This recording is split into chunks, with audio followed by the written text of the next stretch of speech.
교회 돈을 개인 돈처럼 마음대로 쓰고 교회 돈으로 구입한 아파트에 출가한 아들, 딸이 살고 정말 각성해야 됩니다.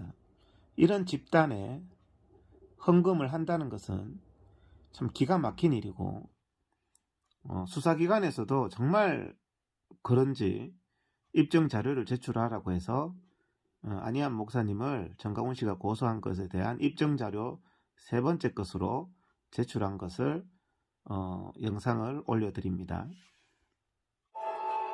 사랑제일교회에서는 헌금 사용에 대해 감히 문제 제기를 할 수 없다고 했습니다. 그 이유가 바로 정광훈 목사 측이 만든 정관 때문입니다. 우리 교회에 개인적으로 나한테 성교비를 주고 기도 받은 것도 아무 법적인 하자가 없어요.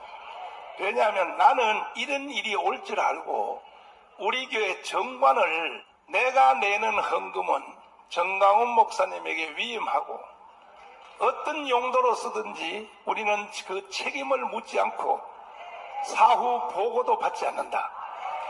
이렇게 정관을 딱 만들어가지고 사후 보고도 받지 않는다. 돈을 어떻게 해서든지 사후에도 묻지도 못한다.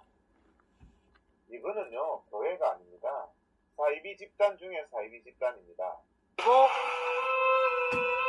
우리는 사랑제일교회 정관을 어렵게 입수했습니다. 문제는 교회의 인사와 재정에 관한 문구였습니다. 자, 이 얘기는 당회 결정 따라 당회장에 위임했다는 얘기는 재정의 집행에 대해서 당회장이 하나하나 다 한다는 얘기가 돼요. 두 번째는 그 집행 결과에 대해 책임을 묻지 않는다.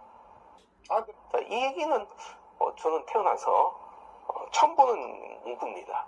교회 구성원이라면 그 교회 재정이 바르게 사용되도록 같이 생각하고 같이 참여하고 해야 될 책임을 가지고 있는 게 교회 구성원입니다. 이거는 교회가 아닙니다. 교회 재정은 목사의 것이 아닙니다. 교회 재정은 교인 모두 사후에 보고도 하지 마라. 이건 말이 안 되는 거죠. 이런 집단에서 나와야 됩니다. 이거는 교회가 아니에요. 그런 교회 나가시는 자체가 여러분 하나님 앞에 범죄입니다. 교회의 것이거든요. 매년 연말이 되면 재정 결산을 하고 또 감사를 하고 이를 공시하는 일들을 각 교회가 해야 하는 것이죠. 결국 특정인이 재정을 함부로 사용해도 알 수가 없는 상황이니까요. 결국 지금에 있는 사랑제일교회 500억도 그런 방식으로 정광훈 씨의 어떤 많은 그 영향력 안에서 사용되어지겠죠. 그 바깥에서는 그를 한국교회가 낳은 괴물이라고도 합니다. 욕심과 탐욕을 가장 멀리해야 할 종교가 오히려 가장 적극적이라는 역설을 그가 보여주고 있다는 비판입니다. 랜드마크라 불리는 한 주상복합 아파트. 역세권에 대형마트까지 갖추고 있습니다. 이 정강훈 목사가 67평 아파트를 교회 돈으로 사서 헌금으로 사서 자기 아내 사모 앞으로 했다는 것입니다.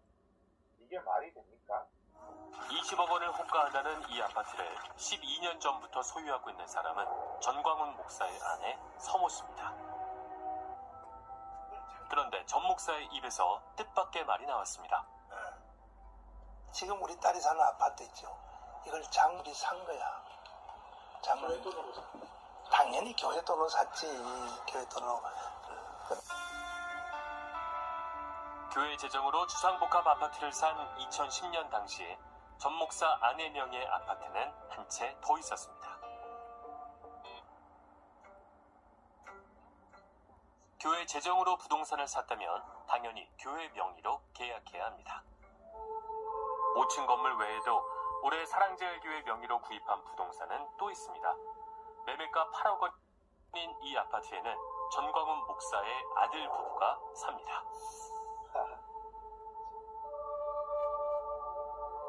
교회 재정으로 산 부동산 가운데 확인된 세 곳 모두 자, 교회 재정으로 산 이 세 군데, 교회 재정으로 샀는 이 세 군데가 여기는 아들 내외가 거주하고요. 여기는 정광훈 목사 부부가 거주하고요. 여기는 딸이 또 거주하는 교회 돈으로 샀는 그 아파트 보셔야죠. 여러분 이해가 되십니까?